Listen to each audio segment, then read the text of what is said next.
Welcome to Procedureflow's Art of the Flow series. This short video explains the importance of reviewing changes and how to merge changes and resolve conflicts in Procedureflow. One of the important tasks associated to anyone who has the role of reviewing and approving change requests from contributors in each entry point is the need to review these requests in a timely manner for a few reasons.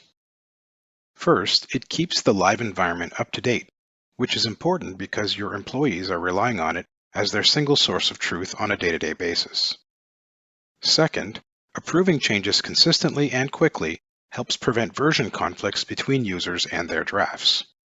Conflicts can be resolved, but it's a time-consuming process to do so, which involves at least a little bit of rework.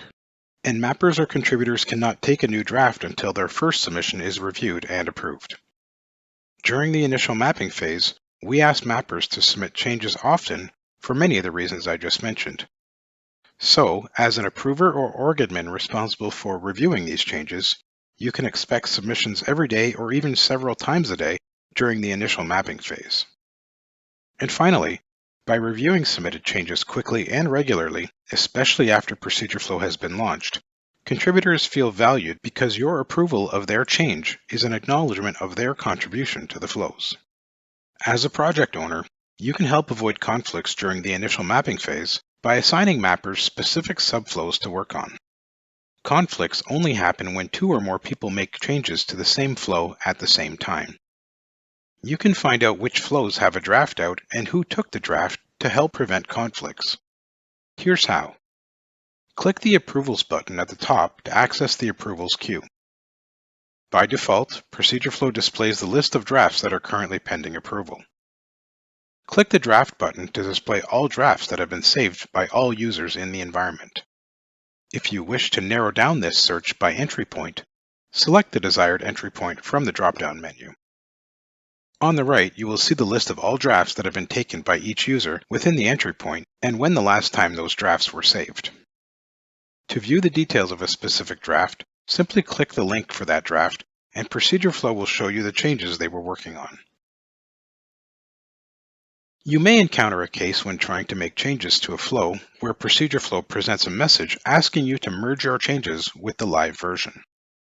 This simply means that another user may have taken a draft of some of the flows in the entry point after you did, and their changes are now in the live version. In other words, the live version has changed since you took your draft. It doesn't necessarily mean that you have worked on the same flow at the same time, however. In this case, it's okay to click the link, which will put your draft in sync with the live version. After clicking the link, Procedureflow shows the user the list of all flows that will be impacted by merging the changes, and the user can review the changes in each flow by consulting the side-by-side view on the right. To confirm the merge and continue editing your draft, click the green button at the top of the screen. Procedureflow then presents a message confirming the changes to live have been merged into your draft. The user now has the choice to continue editing their draft or to submit the changes for approval.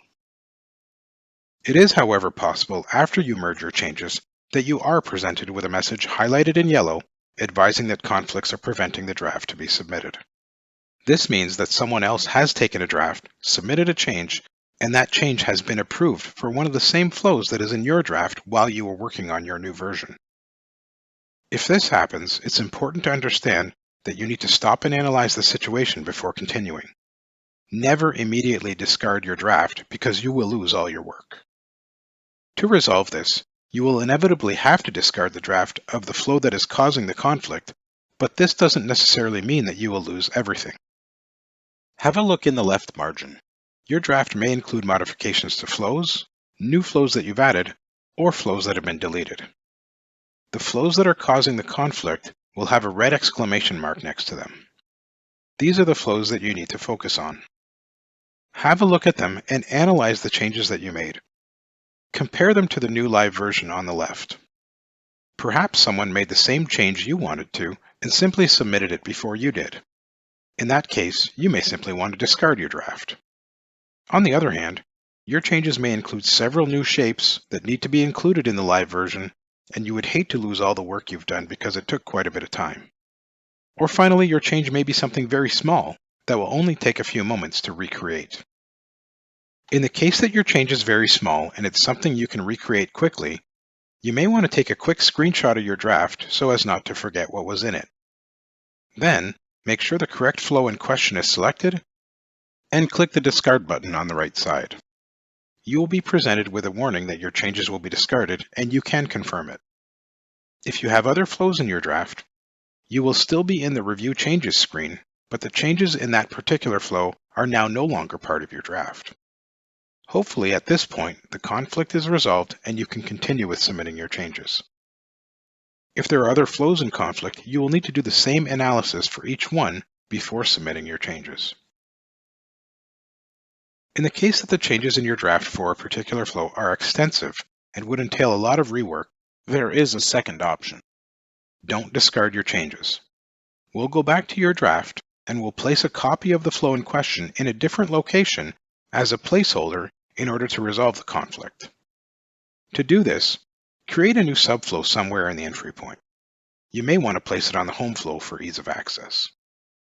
Give this new flow a name indicating that it's a placeholder to resolve the conflict. Now, go to the flow that is causing the conflict. I recommend copying the entire flow. Use the Ctrl-A keyboard shortcut to select everything on the canvas. Then copy it. Navigate back to the placeholder flow and paste everything here. You may wish to properly position the shapes on the canvas. Then click Save and close the editing canvas. Now, click the Review Your Changes button. Your draft will appear and you'll notice your new placeholder flow is part of your draft. You should still have the message indicating you have a conflict. Select the flow that is causing the conflict. Since you've now placed a copy of this entire flow elsewhere, you can now discard the changes to this flow in order to resolve the conflict.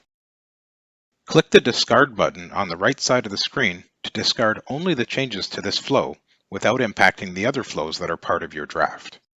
Confirm the discard by clicking Discard one more time in the dialog box that appears. Now, submit your changes to the live environment and make sure it gets approved.